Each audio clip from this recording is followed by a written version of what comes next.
Keakraban saudara dengan Tuhan akan terlihat melalui tingkat komunikasi saudara dengan Dia. Apakah komunikasi saudara hanya pada tingkat basa-basi atau tingkat yang terdalam, yaitu yang terbuka dan diwarnai dengan kejujuran yang sepenuhnya.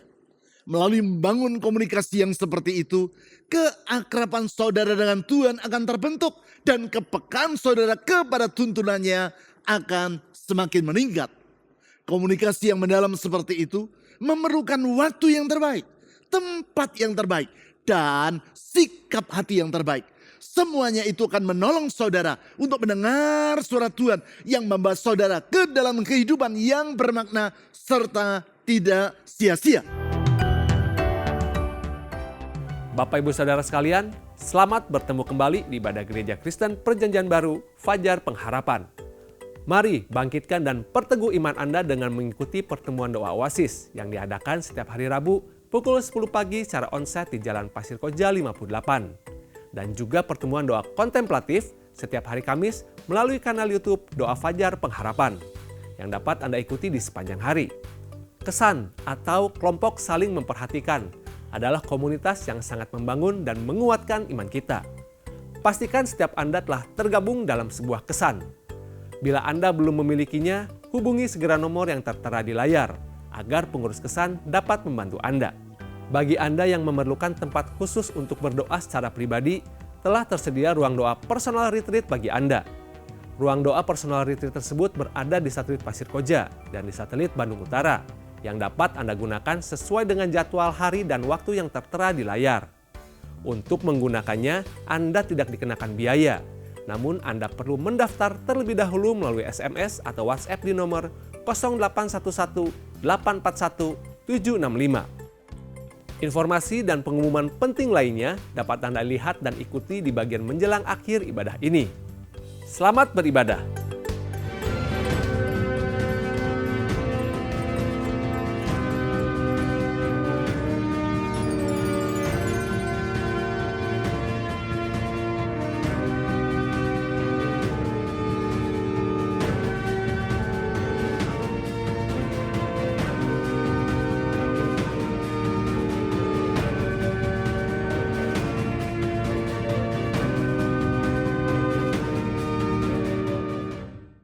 Di masa lalu, para penjinak singa sirkus selalu membekali diri mereka dengan kursi berkaki 4 ketika mereka bermaksud menjinakkan dan mengendalikan seekor singa.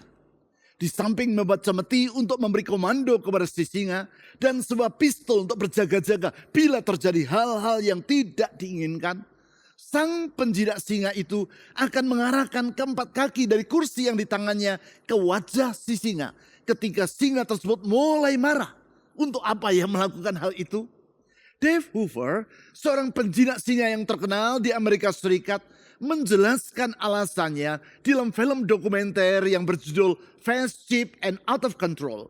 Di dalam film tersebut, Dave Hoover mengutarakan, apabila keempat kaki kursi diarahkan ke muka si singa, maka hal itu akan membingungkan sang singa sehingga meredakan amarahnya. Menurut Hoover, hal itu adalah karena seekor singa secara naluri telah terprogram untuk memfokuskan diri kepada seekor mangsa saja dan menyerang mangsa tersebut. Oleh karena itu, ketika seorang penjinak singa menyodorkan 4 kaki kursi kepada dirinya, maka hewan buas tersebut mendadak melihat 4 hal di hadapannya secara sekaligus. Sebagai akibat, singa itu tidak tahu ke kaki kursi yang mana ia harus memusatkan amarahnya. Situasi ini mengacaukan konsentrasi dirinya, meredakan kemarahannya, dan sebagai akibat singa itu akan menjadi takluk kepada sang pelatih. Metode yang digunakan di masa lalu untuk menjinakkan singa ini mengajar kita tentang pentingnya hidup secara fokus. Apabila kehidupan kita tidak terfokuskan secara benar, yaitu sama seperti singa yang menghadapi 4 kaki kursi secara sekaligus tadi, sehingga tidak tahu kaki kursi mana yang harus menjadi fokus dirinya, maka konsentrasi kita akan buyar dan kehidupan kita akan lumpuh sama seperti dengan singa itu. Singkat kata, agar kehidupan kita dapat berlangsung secara efektif, maka kita perlu memfokuskan diri kepada hal-hal yang seharusnya kita prioritaskan, serta tidak mengutamakan hal-hal yang tidak sepatutnya kita dahulukan. Hanya dengan demikian, barulah kehidupan kita akan menjadi maksimal. Prinsip yang penting ini diteladankan oleh Yesus di dalam kehidupannya di dunia 2000 tahun yang lampau. Dengan mempelajari kehidupan Yesus Kristus yang ditulis dalam keempat kitab Injil, kita akan melihat bahwa di tengah segala kesibukan pelayanan yang ia lakukan, Yesus tetap menjaga prioritas hidup yang benar. Prioritas yang memungkinkan Yesus mengisi waktunya secara efektif. Di dalam kehidupannya di dunia yang berlangsung selama 33,5 tahun. Dan yang 3,5 tahun terakhir ia isi dengan melakukan pelayanan di depan umum. Yesus telah mengubah dunia secara positif sehingga menjadi seperti hari ini. Prioritas yang Yesus contohkan tersebut harus diteladani agar kita juga dapat menjalani kehidupan dengan bermakna dan tidak sia-sia. Itulah kehidupan yang level up dan bukan level down. Hidup yang berlangsung dengan sukacita, bahagia, dan dengan kualitas yang semakin meningkat dan bukan dalam kemerosotan. Prioritas kehidupan yang Yesus jalani tersebut antara lain dapat kita lihat dalam catatan Markus pasal 1 ayat 35 sampai 39. Mari kita baca ayat-ayat tersebut. Pagi-pagi benar, waktu hari masih gelap. Ia, yaitu Yesus, bangun dan pergi keluar. Ia pergi ke tempat yang terpencil dan berdoa di sana. Simon dan kawan-kawannya pun mencari dia. Ketika mereka menemukannya, mereka berkata kepadanya, "Semua orang mencari engkau." Jawab Yesus, "Marilah kita pergi ke tempat lain, ke kota-kota sekitar ini, supaya di sana juga aku memberitakan Injil, karena untuk itu aku telah datang."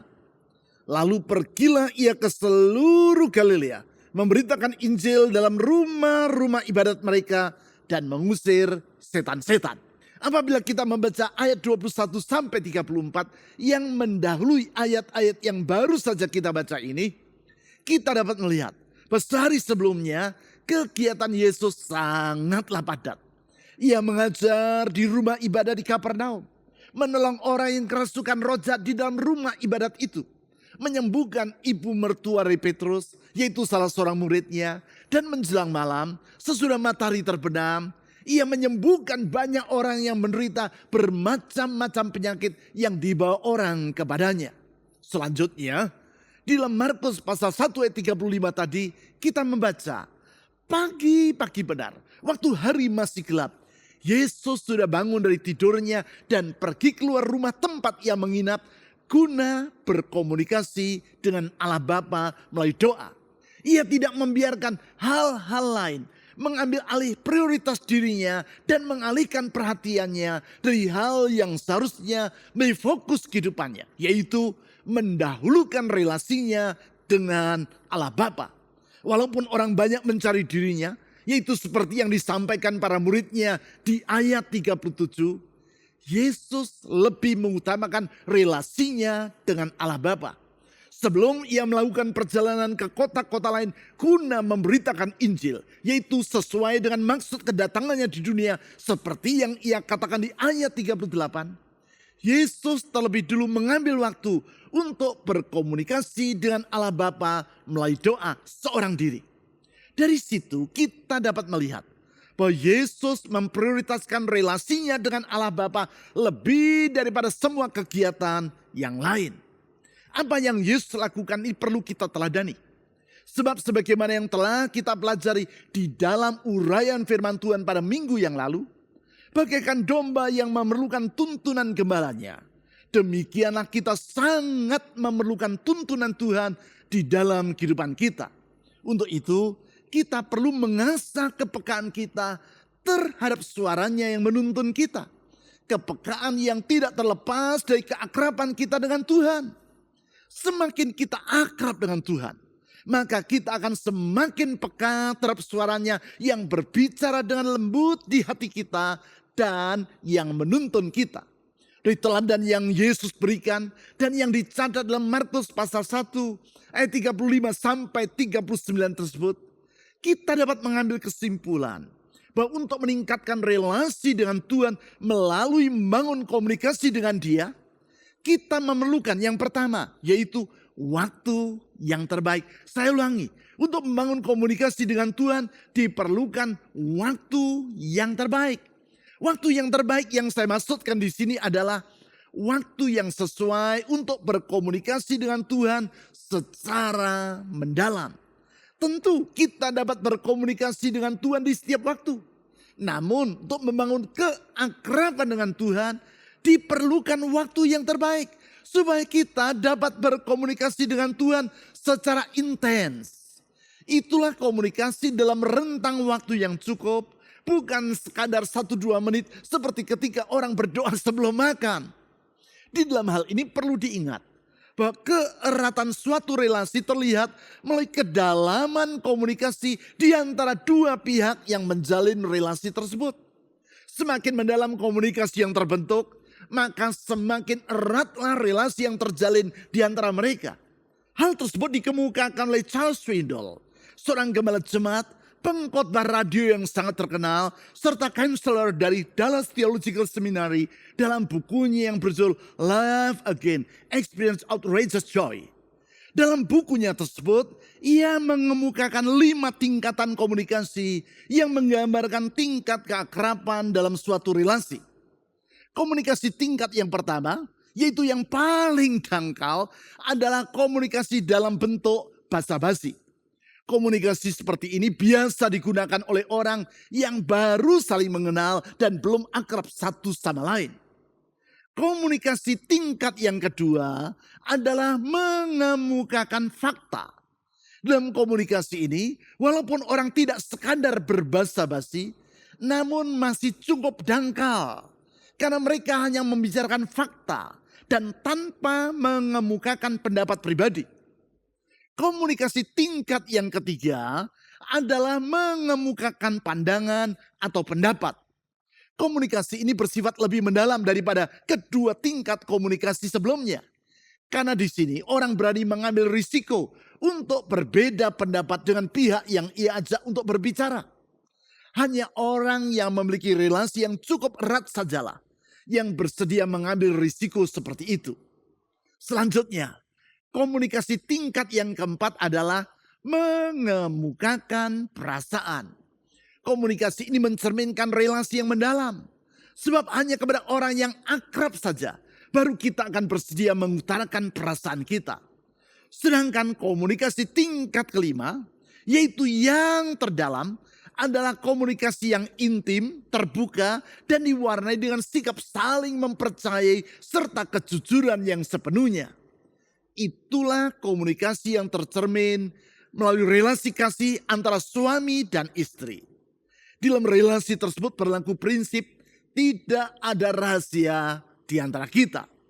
Untuk membangun relasi melalui komunikasi yang seperti itu, diperlukan waktu yang terbaik. Yang saya maksudkan adalah waktu yang paling sesuai dengan jadwal kegiatan saudara sehari-hari. Serta sesuai dengan tipe kepribadian saudara. Sesuai dengan jadwal kegiatan saudara. Sehingga ketika melakukan komunikasi, termasuk komunikasi dengan Tuhan, saudara dapat berkonsentrasi dengan baik dan bukan dalam keadaan yang lelah serta terganggu oleh kesibukan lainnya. Di dalam hal ini, jadwal waktu setiap orang tentulah berbeda satu dengan yang lain. Demikian pula tipe kepribadian setiap orang adalah berbeda-beda. Bagi orang-orang tertentu, pagi hari merupakan waktu yang terbaik untuk berkomunikasi secara mendalam dengan Tuhan. Sebab di pagi hari begitu ia bangun tidur, pikirannya langsung terasa jernih. Sedangkan di malam hari, belum larut malam pun ia sudah mengantuk. Orang yang seperti ini adalah pribadi yang bertipe pagi hari. Sebaliknya, ada juga orang yang bertipe malam hari. Bagi orang dengan tipe ini, ketika bangun tidur di pagi hari, ia tidak dapat langsung berpikir dengan jernih. Ia harus bergolek terlebih dulu di tempat tidur barang 1-2 jam. Barulah rasa kantuknya akan hilang dan ia dapat melakukan kegiatannya sehari-hari. Sedangkan di malam hari, semakin larut malam pikirannya akan semakin bertambah jernih dan semangat dalam dirinya akan semakin bertambah. Bila saudara termasuk pribadi dengan tipe pagi hari, sediakanlah waktu di pagi hari untuk berkomunikasi dengan Tuhan guna membangun keakraban dengan Dia. Sedangkan bila saudara termasuk pribadi dengan tipe malam hari, sediakanlah waktu pada malam hari untuk berdoa secara mendalam. Dengan demikian, saudara dapat berkomunikasi dengan Tuhan dalam kondisi pikiran yang segar, jernih, serta bukan dalam keadaan setengah sadar dan setengah tidak sadar, yaitu karena sedang terkantuk-kantuk. Lalu, bagaimana dengan Yesus? Apakah ia adalah pribadi yang bertipe pagi hari atau malam hari?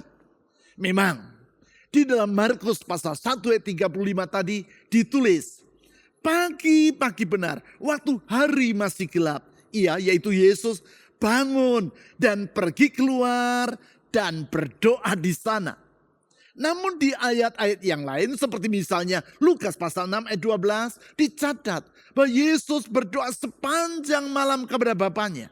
Artinya Yesus dapat berkomunikasi secara mendalam dengan Allah Bapa di segala waktu. Tetapi tidak demikian halnya dengan kita.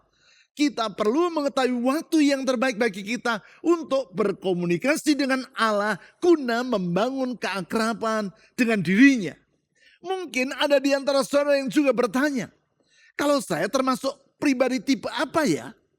Sebab ketika bangun pagi, saya sulit untuk berpikir dengan jernih.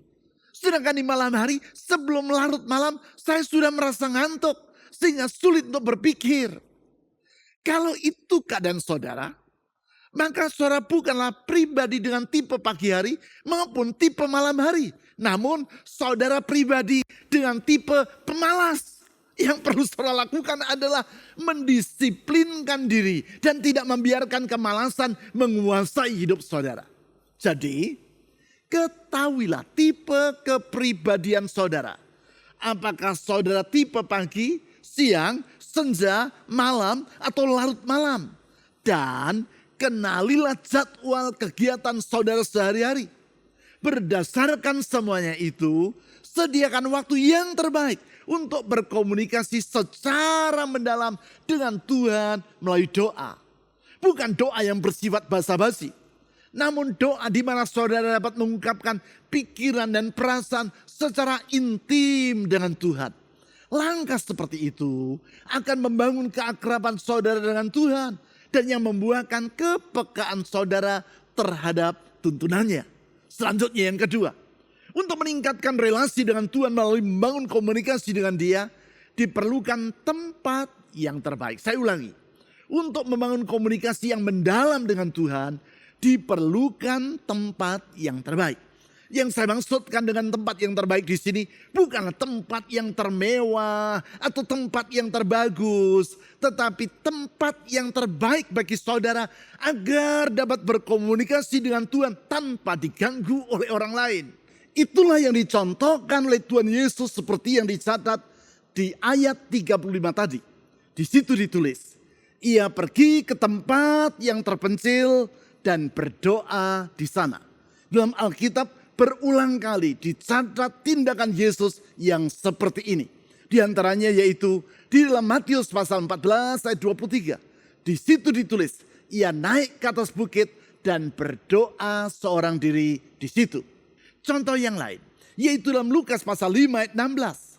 Di ayat itu dicatat bahwa Yesus pergi ke tempat-tempat yang terpencil dan berdoa di sana.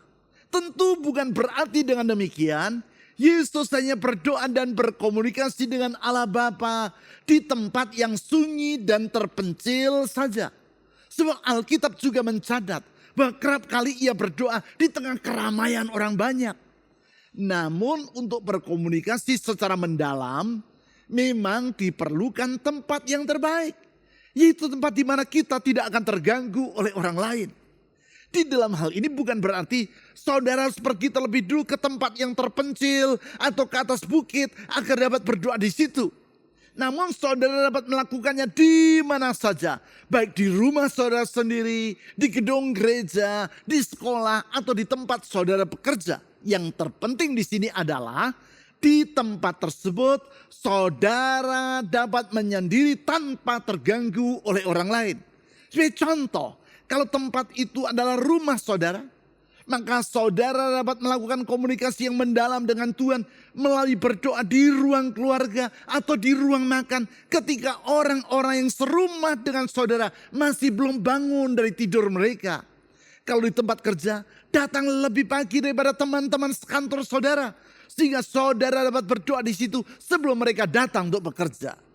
Hal itulah yang Tuhan Yesus lakukan sebagaimana yang ditulis dalam Markus pasal 1 ayat 35 tadi. Ketika para penghuni rumah tempat ia menginap masih tidur, Yesus telah bangun dan pergi keluar untuk berdoa tanpa berpamitan terlebih dulu kepada mereka. Dengan demikian, ia dapat berdoa tanpa diganggu oleh orang-orang lain yang menginap di rumah yang sama. Yang menurut ayat 36, yaitu Simon Petrus dan kawan-kawannya. Carilah tempat yang terbaik untuk menjalin komunikasi dengan Tuhan. Dan dengan demikian, keakraban saudara dengan dia akan terjalin semakin lebih erat. Alhasil, saudara akan semakin bertambah peka terhadap suaranya. Sekarang, yang ketiga. Untuk meningkatkan relasi dengan Tuhan melalui membangun komunikasi dengan dia, diperlukan sikap hati yang terbaik. Saya ulangi, untuk membangun komunikasi yang mendalam dengan Tuhan, diperlukan yang ketiga, sikap hati yang terbaik. Sikap hati yang terbaik yang saya maksudkan di sini adalah hati yang hening dan yang tidak dipenuhi dengan berbagai pikiran yang berkecamuk. Perlu dipahami bahwa menjalin komunikasi secara mendalam dengan Tuhan bukan hanya diperlukan tempat yang terpencil, yaitu tanpa gangguan suara, tetapi juga diperlukan hati yang dalam keadaan hening. Oleh karena itu, kata terpencil di ayat 35 tadi, yaitu ia pergi ke tempat yang terpencil dan berdoa di sana, bukan hanya menggambarkan tempat yang hening, karena tidak ada orang lain di situ, tetapi juga menggambarkan hati yang hening karena tidak dipenuhi oleh berbagai pikiran yang berseliweran. Tentang hal ini saya pernah bercerita mengenai tandon air di rumah saya. Beberapa waktu yang lalu saya dapati bahwa daya tampung dari tangki atau tandon air di rumah saya semakin menurun. Sehingga air yang tersimpan di dalamnya cepat habis. Sesudah diperiksa, didapati ternyata separuh dari tangki itu berisi endapan lumpur. Memang selama 3 tahun lebih, yaitu selama masa pandemi yang lalu, tangki air tersebut tidak pernah dikuras. Maklum, selama masa pandemi tersebut saya tidak mengizinkan orang luar masuk ke dalam rumah saya demi alasan kesehatan. Hanya sesudah tandon itu dikuras, endapan lumpur di dalamnya dikeluarkan, barulah kapasitas daya tampungnya kembali normal seperti semula. Demikian pula bila sementara berdoa, hati kita dipenuhi dengan berbagai pikiran.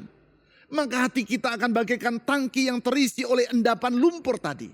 Sebagai akibat, kapasitas hati kita untuk mendengar tuntunan Tuhan akan menurun.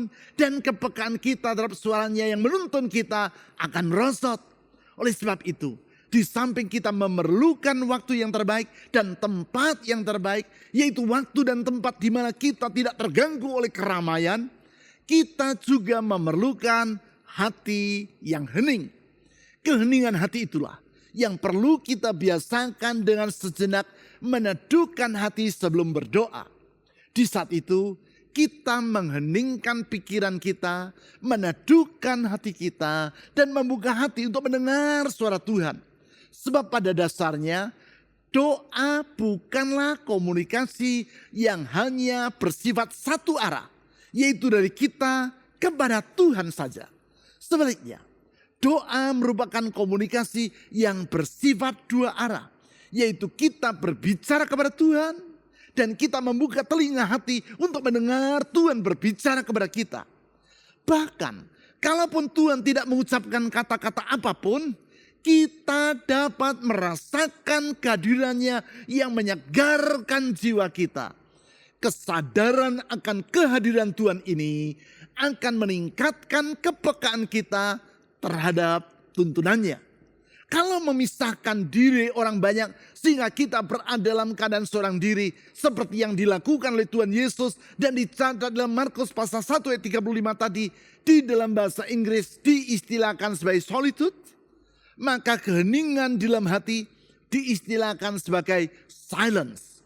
Guna melakukan komunikasi yang mendalam dengan Tuhan, kedua-duanya, baik silence atau keheningan maupun solitude atau kesendirian, sama-sama diperlukan. Keduanya sangat bermanfaat untuk membangun komunikasi dan relasi yang akrab dengan Tuhan. Tentang silent and solitude ini, saya telah memaparkannya di minggu pertama bulan Agustus tahun 2021, yaitu mulai khotbah dengan judul Keheningan yang Menyegarkan. Saya menganjurkan saudara untuk mengikuti kembali khotbah tersebut, karena di dalamnya saya memberikan langkah-langkah praktis untuk melakukannya. Pentingnya silent and solitude ini tercermin dalam kisah tentang iblis yang pada suatu hari mengadakan rapat dengan para setan yang adalah asisten-asistennya. Iblis berkata, kita tidak dapat mencegah orang Kristen beribadah di gereja. Kita tidak dapat menghalangi mereka membaca Alkitab maupun terlibat di dalam berbagai kegiatan pelayanan. Namun kita harus berusaha agar mereka tidak membangun relasi yang akrab dengan Yesus. Sebab bila relasi mereka dengan Yesus bersifat akrab, maka kita tidak akan dapat menipu mereka dan mereka akan dapat mendengar tuntunan Tuhan. Para setan pun bertanya, apa yang harus kita lakukan? Iblis menjawab, biarkanlah mereka tetap pergi ke gereja dan sibuk terlibat dalam pelayanan. Namun curilah perhatian mereka. Alihkan perhatian mereka dengan membuat mereka sibuk melakukan hal-hal yang tidak penting. Penuhi pikiran mereka dengan berbagai keinginan sehingga mereka tidak dapat mendengar bisikan Tuhan yang berbicara dalam hati nurani mereka. Buatlah mereka sibuk dengan WhatsApp, TikTok, dan berbagai media sosial di handphone mereka. Dengan cara demikian, kalian dapat menghalangi keakraban orang-orang Kristen itu dengan Kristus. Rapat pun berakhir dan semua setan pergi ke seluruh dunia. Dengan penuh semangat mereka melaksanakan perintah dan siasat jitu yang diberikan oleh iblis tadi. Alhasil, orang Kristen lebih sibuk dengan berbagai hal yang tidak penting. Konsentrasi serta fokus mereka terhadap hal yang hakiki, yaitu membangun relasi yang akrab dengan Tuhan, menjadi berantakan. Akibatnya, relasi mereka dengan Tuhan menjadi renggang dan kepekaan mereka terhadap suara Tuhan menjadi tumpul. Alhasil, kehidupan mereka akan menjadi hampa, tidak bermakna, dan diwarnai dengan kesia-siaan. Pertanyaannya, apakah saudara termasuk orang yang terbujuk oleh perangkap dari para asisten si iblis tadi? Yaitu saudara hidup di dalam prioritas yang keliru. Sebaliknya dari mengutamakan hal-hal yang utama, justru saudara mendahulukan hal-hal yang tidak utama. Sebaliknya daripada mendahulukan Tuhan dalam kesibukan sehari-hari, saudara justru mengutamakan kesibukan lebih daripada Tuhan. Apabila itu keadaan saudara, hari ini juga ambil keputusan untuk menempatkan keakraban dengan Tuhan sebagai prioritas utama dalam hidup saudara. Sebab hanya dengan demikian, barulah saudara akan mengalami kehidupan yang level up dan bukan yang level down. Di dalam rangka membangun keakraban dengan Tuhan tersebut, saya mengajak saudara untuk mengisi masa Prapaskah yang telah dimulai pada hari Minggu tanggal 9 Maret yang lalu dengan mengikuti renungan Prapaskah seminggu sekali melalui kanal YouTube Fajar Pengharapan dengan alamat seperti yang dapat saudara lihat pada layar saudara masing-masing. Selama 40 hari dalam masa Prapaskah tersebut, kita akan menyiapkan hati untuk menyambut kasih Tuhan Yesus yang menakjubkan, yaitu yang ia tunjukkan melalui pengorbanannya di kayu salib dan yang akan kita peringati melalui ibadat Jumat Agung, serta merayakan kuasa Tuhan Yesus yang tidak terbatas yaitu yang ia buktikan melalui kebangkitan dari kematian dan yang akan kita peringati melalui ibadah Minggu Paskah. Persiapan hati dengan mengikuti renungan masa Prapaskah tersebut akan mengakibatkan perayaan Jumat Agung dan Minggu Paskah bukan sekadar perayaan biasa, namun akan membuka pintu berkat Tuhan di dalam kehidupan saudara. Karena itu, jangan lewatkan renungan Prapaskah seminggu sekali tersebut.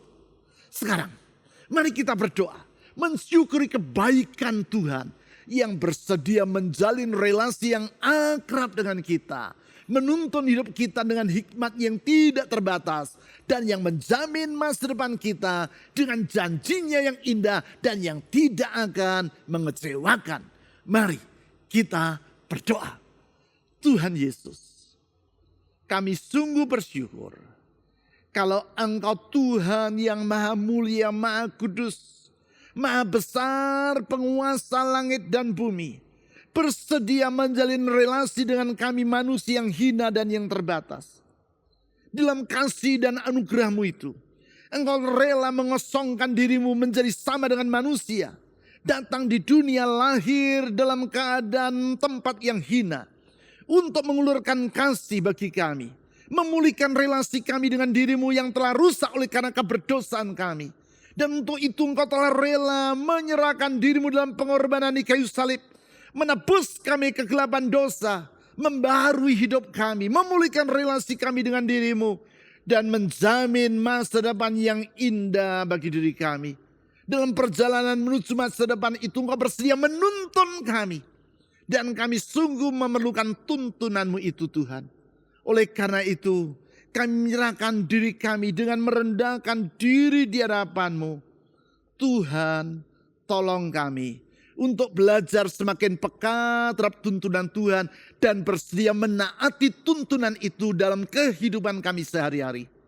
Tolong kami ya Tuhan untuk mengerti kehendak-Mu seperti yang telah Engkau katakan dan ungkapkan melalui Alkitab, firman Allah yang hidup, dan dalam tuntunan keseharian melalui nurani kami. Tuhan Yesus, ajar kami untuk dapat membedakan suara Tuhan dan suara dunia, menganalisis tuntunan-Mu dan tuntunan diri kami sendiri, sehingga kami dapat benar berjalan dalam tuntunan Tuhan yang tidak pernah keliru itu. Karena sesungguhnya hikmat-Mu tidak terbatas, pengetahuan-Mu melampaui pengetahuan kami. Dan dengan demikian kami percaya tuntunan Tuhan tidak akan pernah salah. Dengan percaya dan dalam penyerahan diri, kami menyerahkan hidup kami ke dalam tangan Tuhan. Saya berdoa juga menyerahkan semua orang yang berada dalam pergumulan kehidupan mereka, baik dalam rumah tangga, dalam pekerjaan, dalam usaha, dalam keuangan, dalam kesehatan mereka. Tuhan Yesus, gembala yang baik, gembala yang rela menyerahkan nyawa bagi kami domba-dombanya. Ke dalam tangan-Mu kami menyerahkan semua beban dan harapan.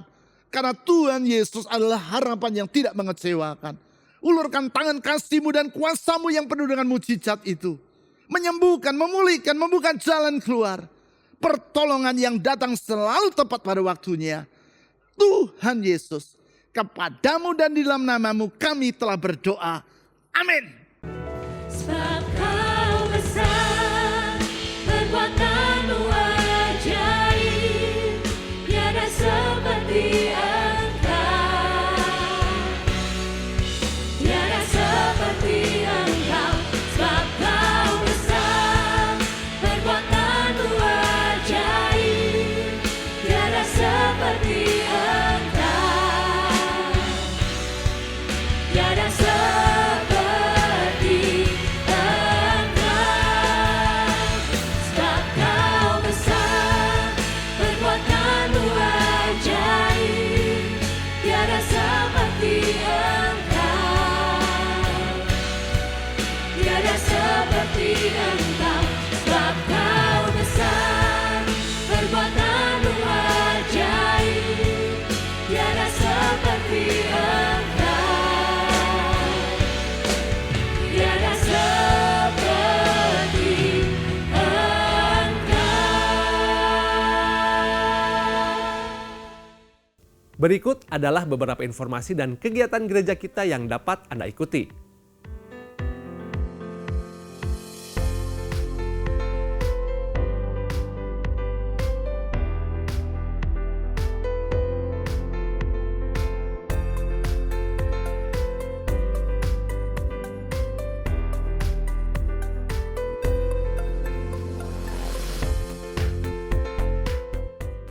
Persembahan dan persepuluhan sebagai ungkapan kasih dan syukur kita kepada Tuhan dapat Anda berikan dengan memasukkannya ke dalam kotak persembahan atau melalui rekening bank atau dengan cara men-scan QR Code dengan menggunakan aplikasi dompet digital. Ibadah online GKPB Fajar Pengharapan dapat Anda ikuti setiap saat mulai hari Sabtu pukul 5 sore melalui YouTube, website, dan aplikasi yang tertera di layar. Berbagai informasi penting lainnya dari gereja kita dapat Anda ikuti melalui website www.fajarpengharapan.net atau melalui aplikasi GKPB Fajar Pengharapan serta Instagram GKPB Fajar Pengharapan. Bapak Ibu Saudara sekalian, sehat selalu dan sampai jumpa minggu depan.